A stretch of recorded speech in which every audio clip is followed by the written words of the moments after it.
how does it feel? It feels great, you know. It's been probably the best 2 weeks of my life. Overwhelming though, you know, just taking it slow and just experiencing everything, you know, every moment of every day, and everything was just new, and just riding in the car, food and family and people and emotions and memories and things, a lot of things that I'd suppressed for a lot of years just came back to life about me mostly, you know, but how I used to deal with the world and choices that I made, and realizing how much time had passed and how many things that I'd missed out on. That was a cold blow, you know. It hit hard. And I seen, you know, how much people have aged since I've been gone. You know, I see things like that. Makes you realize how much time you missed. Yeah, kind of thing. Yeah. You know, it was 14 years, like almost to the day. Oh, wow. So it was extreme. Everything was just extreme, you know. But I just got to stop and just take a breath and just realize that it's over, and I got so much ahead of me. You felt bombarded? No, you know what? I think the best part is I got Smokey, because I got to be strong for him, and I got to be, you know, what he needs. And at the same time, that allows me just to be confident and just push myself into situations and places that I probably wouldn't go without him, you know. Socializing him, I think I'm socializing myself. You guys are helping each other. Yeah, totally. Your experiences coming out are very, I feel like, dog psychology related. In the way of, you said that your senses are, you know, were being overstimulated, you know, like smells and sounds. Yeah, everything. And obviously sights, and then as well as this, what you just said about moving on and living in the moment. It's like all this kind of stuff we talk about dogs, and yeah, I think you know? that it's just, it allows me to be in that moment and just experience. I'm not dull anymore. I'm not numb to the world. That my emotions are just so right there that I could grab them. Like, I know exactly how I'm feeling, and I know what I want, and if I wasn't living for the moment, I wouldn't be able to smell, you know, the trees and experience everything. Yeah. Do you feel like the experience that you had training and personally with Pawsitive Change helped prepare you for these things? Oh yeah, dogs were my passion before I went to prison, and it was like my life. And so being able to take something that I love so much and then go ahead and make a career out of it and be able to do it all day long and love that, it was just awesome. But it helped me ground myself, and it gave me a plan and a purpose to what I want to do when I come home. So I was able to focus a lot of my energy to something positive and focus on success, you know, focus on me, focus on what I'm going to do to stay out of prison, you know. What are you going to do? What is your plan so far? Just I'm starting Canine Breakthrough. Yeah. We're loving that. Just working with the dogs, you know, working with the people, and just continue to socialize myself with people. Yeah. You know? But just love my family too. That's like huge for me. They always have been. They've been a support forever. You know, they never turned their back on me when things were bad. You know, they always were there. So just being able to spend moments with them and just enjoy that, and watching them smile is just like a gift. It is. Yeah, it is. You know, it's been a long road for me. Almost 13 years I've been in here. I'm getting ready to go home. I'm excited.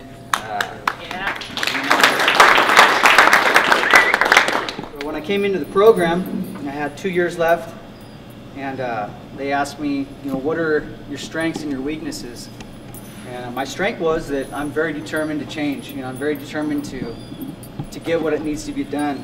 But my weakness was that I'm blinded because I see A to B, and I don't take the time in between and acknowledge the small steps that need to get there. So with him being so sensitive, I got to take the small steps. I got to really take my time, focus on my energy, focus on the bond. You know, I haven't really allowed myself to bond with any of the dogs.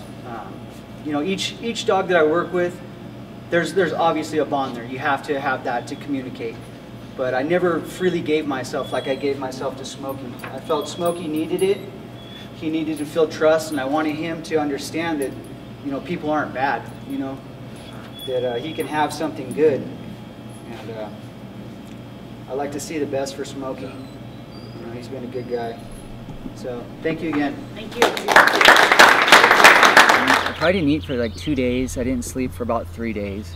I didn't sleep for about 3 weeks prior to being released, other than an hour here, hour there. It was just like, holy shit, it's coming to an end, you know. I've been waiting for so long for something that I thought at one time would never happen, and I'm getting that, and it's just like, wow. You know. Kind of did like a little cleansing ritual my last couple months there. It was like, all right, I kind of gathered up all my thoughts and just, what do I want to leave behind in prison? What has worked for me in this environment that's not going to work for me anymore? And leave that behind. But what are all the things that have made me who I am, that I can take with me, that have changed so much about who I am and gave me everything, you know, my strength and my courage and just my passion and my love, you know, take that with me and succeed with that. But it was kind of like when I stepped through that gate, that first step, I just felt just an image, or everything just left behind. And I stepped into something totally new, a new part of me, almost like a life, death, rebirth cycle, you know. And that's kind of how I looked at it too, is I'm being reborn, I'm given a chance, you know. Because it's something that for a long time that I never thought that I would have. You know, and I'll never forget that, you know. I'll never forget what I was facing and where I've come from. You know, I live in the moment, but I'm gonna remember that, because that is part of my grounding. That is part of what has built me to becoming so much more than what I was. You know? What was something that worked for you in prison that's not gonna work for you out here? Defense. I was pretty defensive, you know. I let you in, you know, but I'm not gonna trust you. I didn't have any friends in prison. You know, I had people that I talked to. I didn't have one friend. I didn't go try to make friends.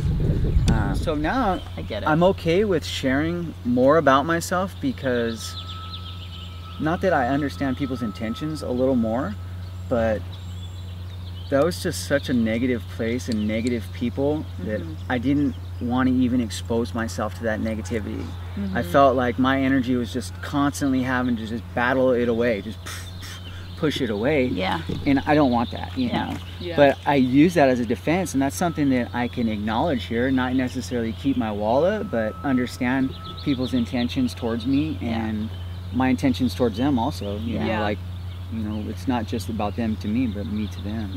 Obviously now you get to do it in a healthy way and know who you can trust. That's it. Everything is in a healthy way. Like, I'm telling you, that environment was just such a burden of like, I just want to get home and I want to start my life, but not necessarily my actions.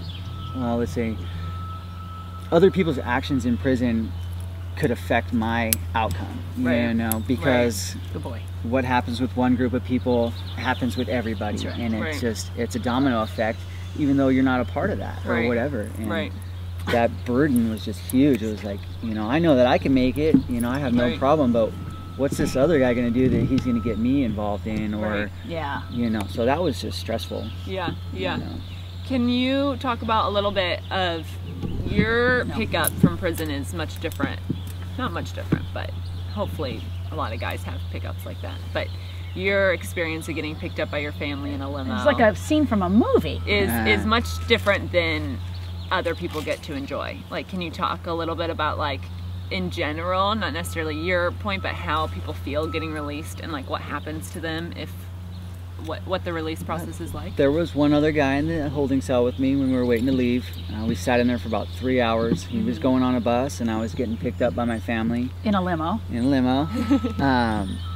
You know, and I don't think that he was any more or less stressed than I was. You know, it was just, you're being, a new chapter starting in your life, you know, whether you're getting picked up or you're getting put on a bus, you know. But I think knowing that I had some support to go right into, to where if I needed to crumble, that they would be there to hold me and lift me up, you know. Whereas if I got on a bus and I was just going with no direction, I would feel lost. And I didn't feel lost at all. They just get left at the bus stop. Bus stop, We do that to people when they come out of prison, thinking that they're going to be able to be successful and get back into society, and that's ridiculous. And even with the support system I've had, going to get my ID, my driver's license, just all those little things, if I didn't have somebody to drive me to go do those first few things till I got my license, I would have been frustrated. I would have been pissed off. I would have been overwhelmed with people. I was able to go do what I did and then go back to my little safety net. Have you had any, it's only been 2 weeks, right? But have you had any scenarios, you talked about the crumble,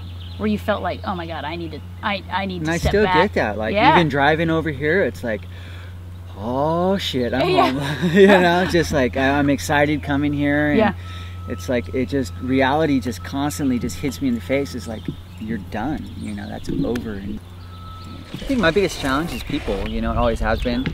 Like I said, it's overwhelming being surrounded by people, you know, 'cause it's just something that doesn't happen. You go for so long, you build what works and what doesn't, what's safe and what's not safe, and having people around you in prison isn't really safe. So I have to get through that, you know, sounds and just what is that, because there's sounds that I haven't heard in so long, a car driving by, sirens, a helicopter, everything, people laughing, just everything's new, you know. And then the silence is even just as extreme. It's like, you know, and then being dark, that's weird. It hasn't been dark, you know, you get woke up with a flashlight in your eye every hour. So. Really? Imagine it has you on, I imagine your it has whole it on your stay? Yeah, they come by and they do a check and they shine a light in your face until you move to show you're alive. I guess, do they do that to like... See if you're alive. To protect. Is that like within the cell? Yeah, at count time. Yeah. In prison, you get your door kicked in the middle of the night and you get drug out of your bed by the cops, you know, and so I hear something outside. It's just, honestly, I'm just like, I'm ready to go. And I think it also has taken me back to when I was on the run and I was staying in a motorhome, and I'm waking up and I just don't know where I am. And, but I reach out and there's Smokey right there by the bed, and it's like, all right, there you are, buddy. Yeah. We're here. We're doing this. fight or flight. Yeah, you know, and part of me just wants to get up and run because I feel like they're coming. They're gonna like take me back. Yeah. And it's hard just to get that through, that it's over, you know. Yeah. Your prison stay before the program and then after the program, how did it change? I'd say before I went to the program, I was definitely, you know, concerned with staying moving forward and finding anything that I can do, you know, just working out. I built such a structure for my day-to-day with, you know, work and just staying busy and staying positive and getting myself involved with everything I can do. But there was no passion there, there was no love there. There was just something to do to fulfill my day, to where I didn't think about it, like when I'm going home or, you know, all that. And then once I became part of the Pawsitive Change program, I just quit thinking about going home, and I was living with the dogs, and I was just doing something just awesome, and it didn't matter because I was right there. I had what I needed in that moment. You know?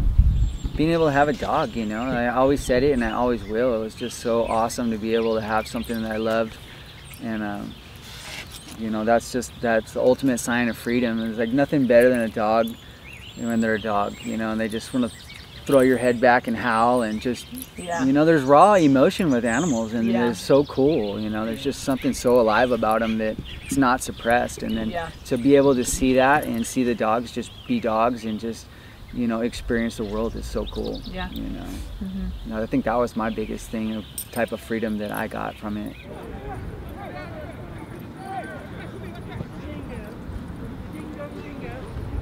And people that are curious, what was it like? How is it? They're just, nobody knows, you know, it's, you guys see more of prison life than our families, you know. Our family sees the visiting room, they see the face that we put on for them. Other than that, they don't see anything, you know, they just know what we tell them. Oh no, it's okay, you know, because it makes it okay for them. It helps them. Yeah, and then we're going to tell them what they need to hear, you know, and we're going to tough it out. Some of the men's family, you get to actually see them on these this posts. is huge. The camera and what Fiona does, it's that's like the #1 thing that those guys, they're able to reach to their family and show them, other than all the bad stuff that goes on. For years, all we had, somebody got stabbed today, Mom.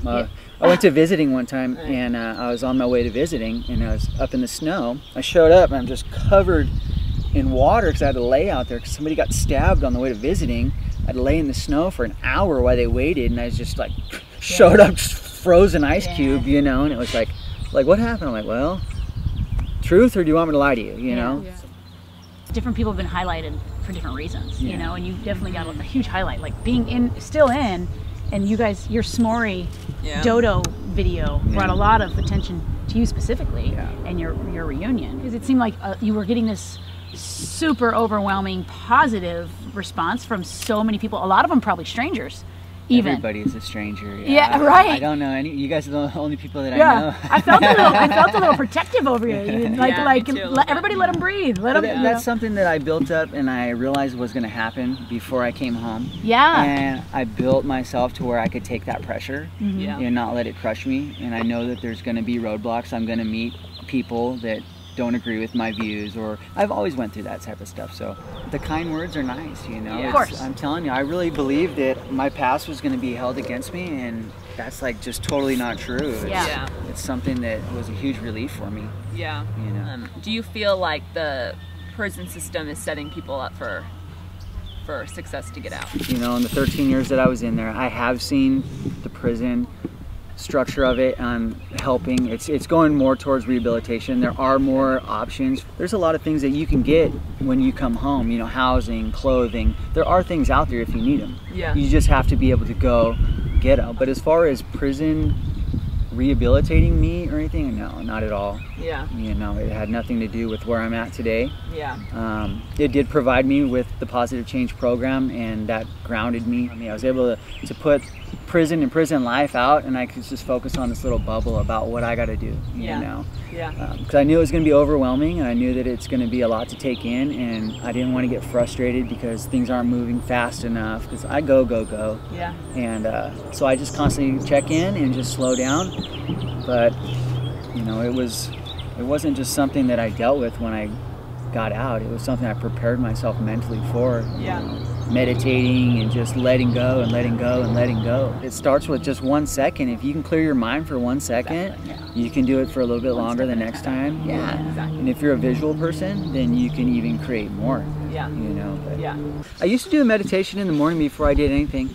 Now I just go down and we go to the beach and we walk, and then we just kind of ground myself. And it's cool to do a meditation holding with my hand on Smokey and just feeling his energy and just getting our bodies in sync, and then just kind of like letting my mind go. When I'm walking and I get in the zone, that's my meditation. Like I could sit there and I could focus and visualize and kind of like clear myself and just let my energy flow and just get rid of all the negative and pull in, you know, positive. But when I'm walking a dog, that's my meditation. I find my spot right there. Yeah. And it's just like, oh, it takes me a few minutes, but once I get it, I just feel fantastic. Yeah.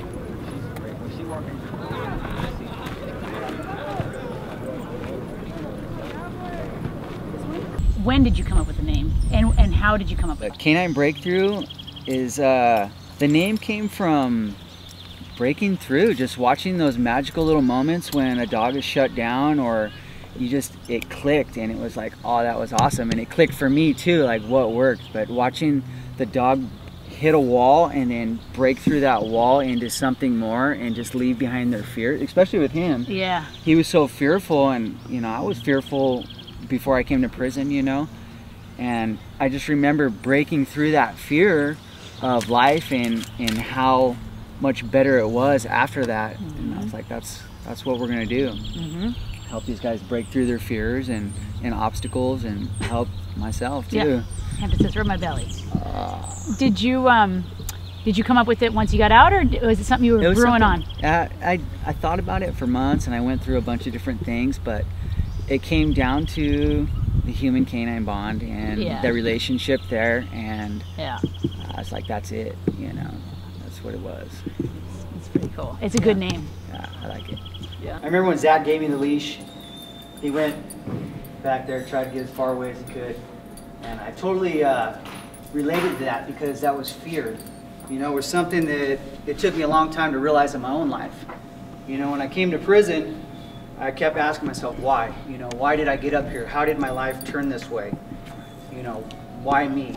And it was always my addiction, it was always bad choices. And it took me years to understand those were just excuses. It was fear that I was feeling. You know, I was scared to ask for help. And understanding that, you know, made me understand a lot of things about myself. The hardest thing getting out is thinking of failure, you know, not wanting to fail. Just that pressure of, don't fuck up, you know, don't fail. So that'd probably be what it would be.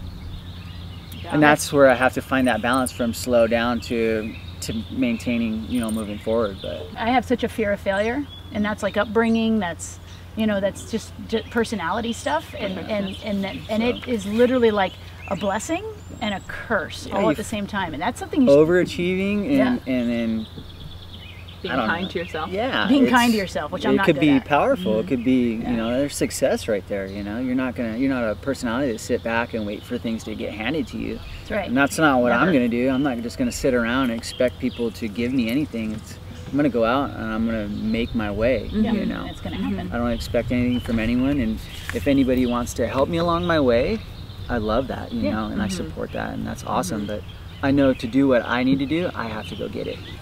13 and a half, 14 years of having that guard up and having not just physical guard, but emotional and all these barriers you've had to do to protect yourself, you know.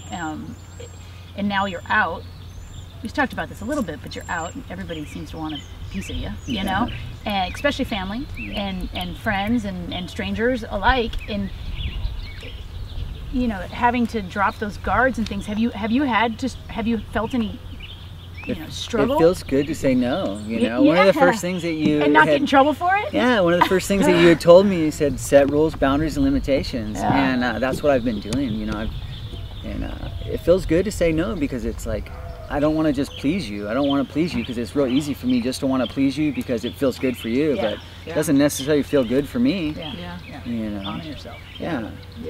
And that's what's cool with him. I don't care if anybody touches him anymore. You know? Right. Like, you know, it's not. He doesn't have to be this perfect dog that people need to touch, and it's like, it feels good to advocate for my dog and say, no, you know what? If he goes to you, then sure, but don't push yourself on him. Yeah. You know? And that's the same way with me. I can tell you to stay back. You know? You know. You have a unique perspective of the world that I think we get a little dulled and dumbed down to by being exposed to it all the time. You know, and you're just really in touch with your instincts and your you know, even before I went to prison, you know, I ran for so long, and that was just so extreme, and that I think shaped a lot of how I did my prison term. Like, if I would have just went to jail after my crime happened, I probably would have had a different outcome than I do now.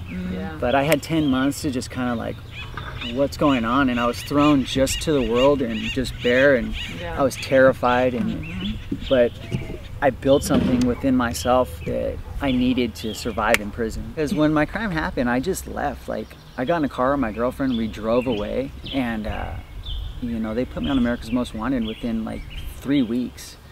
And that was just like, when I seen it on TV, I went out and threw up, you know. I was in Idaho, I was living in this little place with this little man, and I just went outside and threw up. And they built such a false story about me and everything, so that I looked like this maniac when none of it was true. And it was just, I was so pissed off about that they could slander and just do what they want. And it was just like, I'm running, you know. You know, and if it's too much to ask you, just say so. But I'm genuinely curious, like, about the steps, not to relive it, but about those steps that led you to that. You know, about the decisions you made that got you in this place. I was drug free for like 6 years, and I was working and I was doing great. I used one time, and I ended up using for about a year, and I started allowing negative people into my life. What were you using? Speed. Okay. I used from when I was 14 years old. The longer my addiction went on, it just became bad choices, and I started becoming bad energy with bad energy, and it just, those two bad energies came together one night, and shit happened. You know, there was no intention for anybody to get hurt or anything like that, but if there's like, if you could change or whatever, you know what I mean? Is there the one detail that you could boil I would it down not to? went over there that night. Yeah. I would have just waited. I would have had patience. I didn't have patience, and I could have waited till the morning when I was feeling calm and they were okay, and it wouldn't have had the conflict that it had, and it cost somebody their life. You know, somebody I didn't even know. You know. So it's something I'll deal with forever. You know, it's like, you know, I'm responsible for somebody's life being taken. You know, he had kids, he has family, he has, you know, and that energy from that moment is just amazing. How many people that affected and just rippled out to their family, to my family, to people that we don't even know. You know, thousands of people were touched by that one moment, that one choice. and that's a burden, you know, but it's something that was needed to be moved on from, you know, but it's something that I hold because I understand that choice goes out. It's not just about me, you know, there's other people in the world and the universe that my choices affect, you know, and it's a rippling effect. Maybe it was over the span of the 13.5 years of you forming these abilities to make these choices and let things go and clear your mind and all these things you're talking about you're doing to handle, you know, small and big issues now that you're out again. But like, you know, it's just all these actions and reactions. It comes to rethinking, like, they try to give me 100 years for that, you know. They only give me, and when it all boiled down to what actually happened, I got 6 years for the crime, but I got 10 more years because I used a firearm, you know. And I finally did get sentenced to 16 years. That was probably like the best day. I was like, I'm getting a chance at life again, you know. I'm gonna have something again. I'm gonna have my family again.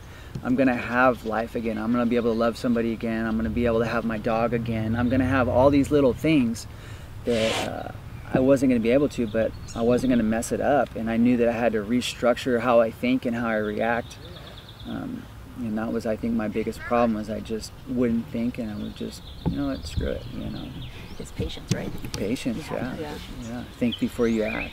I remember the first time I met you. I remember your interview, and I was asking you about like decisions you made and where you're at now, and you specifically said all that is behind me. I am moving forward, and you know what you see here, what you think here is not who I am.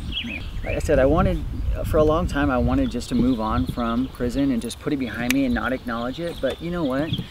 If I could help somebody from not going to prison, or help them when they do come home because I've been there, or if I could help break stereotypes of how I look to something else and let you see other people and view the world differently, I'm cool with that. That's what I want to do. That's cool. You know, that's like a goal for me. And that's what's cool about the dogs too, is being around so many and so many different people, I'm able to drop a lot of stereotypes and things like that, and I could go with energy more and focus on that and just feel you for who you are and not for how I see you. Because how I see you doesn't matter.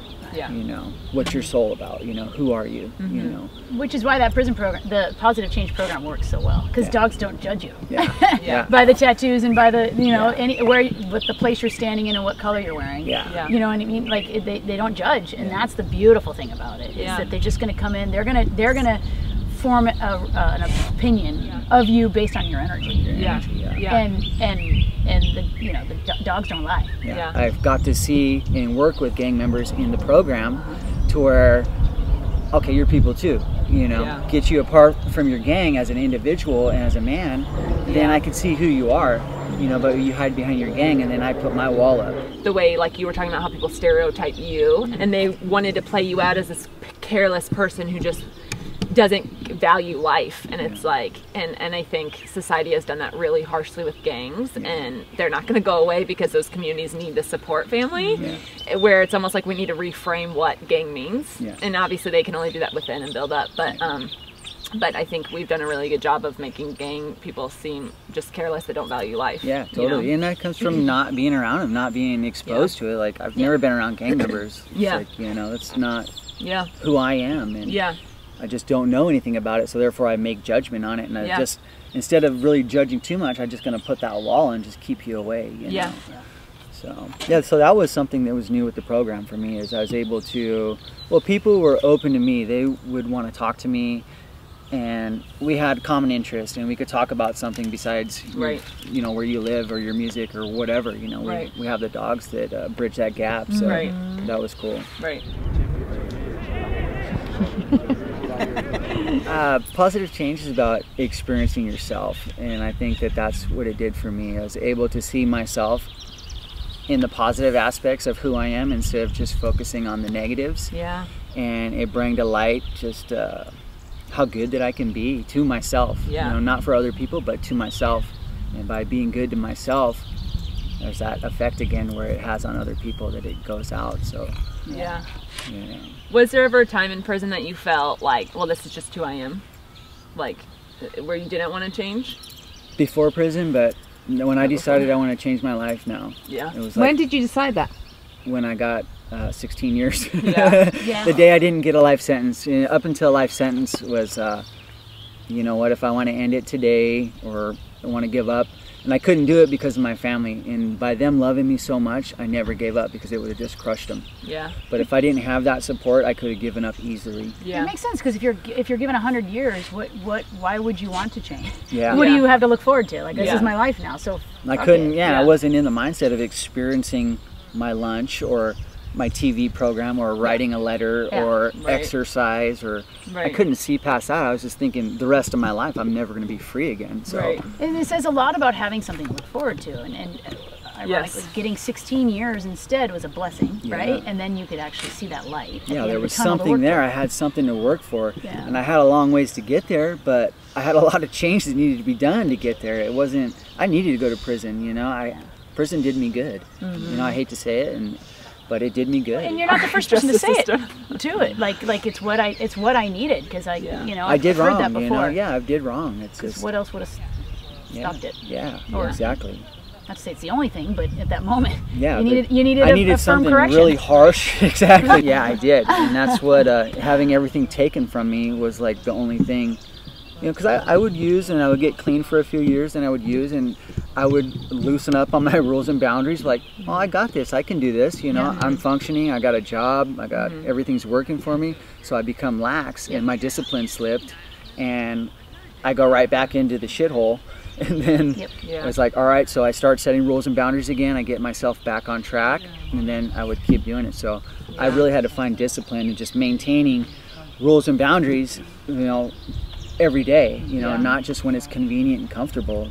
That's the only way that I function, is with rules and boundaries.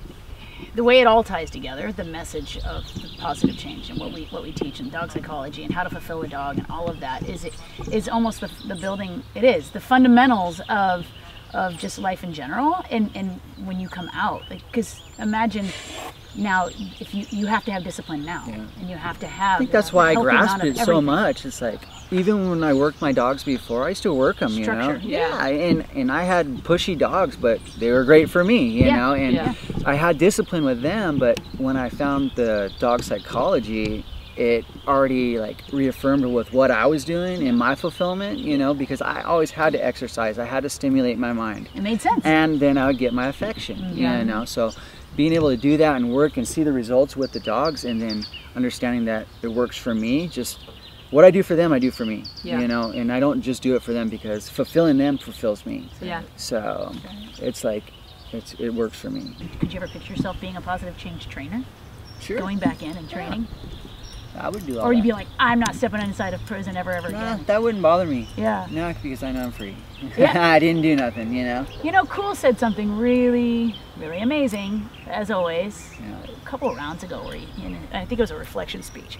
He said, prison is in our mind. There are people on the outside that are more prisoner than I am right now. Yeah, like the guys that are making progress, that are changing their lives, they find that spot in there. Like, you know, it didn't matter that I was in prison those last few months, because I knew I was going home, but that wasn't important. I was just having such a good time working with Bliss and working with him and working with all the other dogs. That it didn't matter where I was, because I was happy right then. I'm excited to just hear and watch your growth, because, you know, even a year from now, where you're going to be sitting, where do you picture yourself? The Canine Breakthrough idea that I have going right now is a 2-year plan, and from there we'll see where my training and what I'm enjoying and where I want to shape it. You know, this is it's while I'm on parole, it's while I can't have people work for me. You know, how do I want to expand, you know, from there, continue to educate myself, continue growing. And then depending on location and what I want to do, it would depend on what I want to expand to or what I don't want to do, you know. But mostly the next 2 years is just going to be overachieving and becoming the best I could be. Yep. You know. Someone say I'm gonna be okay. You don't need fear, you'll learn to fly.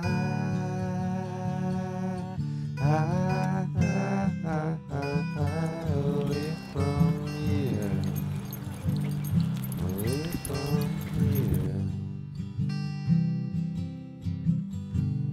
If I could be understood but I was made for a